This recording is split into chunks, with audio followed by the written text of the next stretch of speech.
रहे हो तो मार्केट के फुटप्रिंट्स होते हैं कि अगर सिस्टम ने आपको किसी एक पर्टिकुलर स्ट्रैटेजी को लॉस दिया तो वही आपको कवर करके देगी।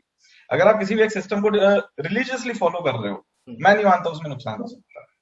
मैं मानता ही नहीं। बिल्कुल सही। ऑप्शन राइटिंग मतलब प्रॉफिट ही प्रॉफिट।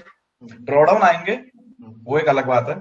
बट अगर आप रिलीजियसली कर रहे हो वो आपको फायदे में ही रखे। बिल्कुल सही। प्रोबेबिलिटी आपकी तरफ इतनी होती है, खड़ी होती है ना, हम्म।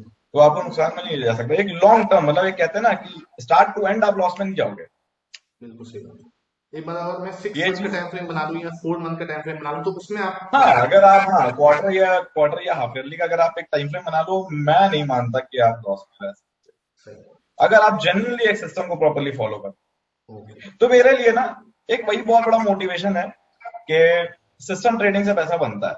हम्म। और मैं लेकिन तो खैर कर ही सिस्टम ट्रेडिंग रहा हूँ। अब क्या हो रहा है भैया, नए जो ट्रेडर्स आ रहे हैं उनके साथ क्या प्रॉब्लम आ रही है कि वो सिस्टम फॉलो कर रहे हैं, उनके साथ प्रॉब्लम ये आ रही है, they are following the system, लेकिन वो सिस्टम क्या हाँ, करते हैं, 10 दिन तो वो किसी का सिस्टम फॉलो करते हैं, फिर 15 दिन वो किसी और का सिस्टम फॉलो कर रहे होते हैं, फिर 20 दिन वो किसी और जो बड़ा ट्रेडर है उसके सिस्टम को फॉलो कर रहे होते हैं। तो इस प्रॉब्लम से कैसे मतलब कि बाहर आए, एक नया जो बिगनर होता है वो उससे कैसे डील करे उस चीज से। ये थोड़ा टाइम लग जाता है गुरदीप इसमें। देखो, जब मैंने शुरू किया था तो मेरे साथ भी ये चीजें हुई हम्म। कि कुछ दिन मैं एक सिस्टम फॉलो कर रहा था, उसकी जरा से भी खराब परफॉर्मेंस होने लगती थी, मैं सिस्टम बदल देता था, फिर दूसरे सिस्टम पे चला जाता था, फिर उसको ट्यून करता था उसके। तो ये मैंने, मेरे को लगता है 1 साल 1.5 साल किया होगा शुरुआत में। उसकी वजह से पता क्या हुआ, मैंने 1 1.5 साल में पैसा ही नहीं कमाया।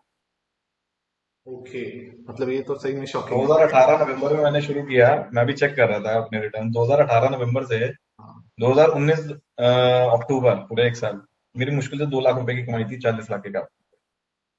ऑलमोस्ट कोई पैसा नहीं कमाया। मुश्किल का समय सही। उसका रीजन ये था कि मैं किसी चीज पर टिका नहीं। हम्म। और जब मैं चीजों पे टिकने लगा, हाँ जी।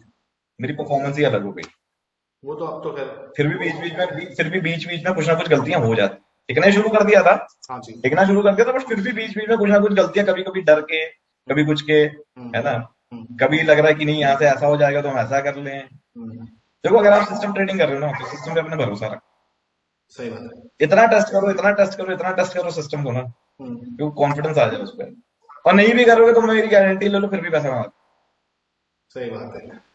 थैंक यू सो मच भैया। अगर टेस्टिंग करने का कोई स्कोप नहीं है आपके पास, आपको लगा आपके पास टूल्स नहीं है टेस्टिंग करने के, बहुत मुश्किल होता है। हमको 1 1.5 साल लग गया था उस लेवल पे आने के लिए, अब हम टेस्टिंग शुरू कर पाए। हमारे पास तो शुरुआत के 1.5 2 साल तो था ही नहीं टेस्टिंग का कुछ। हम्म, मैनुअली टेस्ट थोड़ा बहुत जो डेटा कहीं से मिल जाता था उस पर कर लेते थे, हम्म, तुक्केबाजी लगा लेते थे कि यार ये सिस्टम ऐसा परफॉर्म करना चाहिए, क्योंकि रिलायबल सोर्स नहीं था।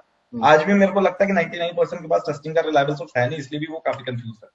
बिल्कुल सही है। बहुत टाइम बाद हमारे पास, मेरे को लगता है कि हमारे पास रिलायबल सोर्स आया होगा 2 2.5 साल बाद, हम्म। 2 साल बाद, तब जब हमने एक्चुअली टेस्टिंग करनी शुरू की। ओके। उससे पहले हम एक अजम्पशन पे चलते थे, और वो अजम्पशन में भी पैसा बनाते थे। सबसे इम्पोर्टेंट वो है, क्योंकि आप कहीं ना कहीं हाँ, सिस्टमेटिक अप्रोच को फॉलो कर रहे थे, वो इम्पोर्टेंट था। हाँ। और दूसरा क्या होता है ना, डिसीजन में एक प्रॉब्लम क्या आती है, आप अपनी गट फीलिंग पे चलते हो। हाँ जहां जी। तक कि मेरे को लगता है, वो गट फीलिंग पे आपकी प्रॉपर पोजीशन साइजिंग नहीं हो पाएगी। किसी एक पोजीशन पे आपकी, किसी एक ट्रेड पे आपकी साइज अलग होगी, किसी एक ट्रेड पे आपकी साइज अलग होगी। कहीं आपको कुछ लगेगा, कहीं आपको कुछ लगेगा। कंसिस्टेंसी मेरे को नहीं लगता कि होती है। बहुत जो एक्सपीरियंस ट्रेडर होते हैं उनकी तो आ जाती है, हम्म। बट मेरे को नहीं लगता कि उस लेवल पे बहुत लोग पहुंच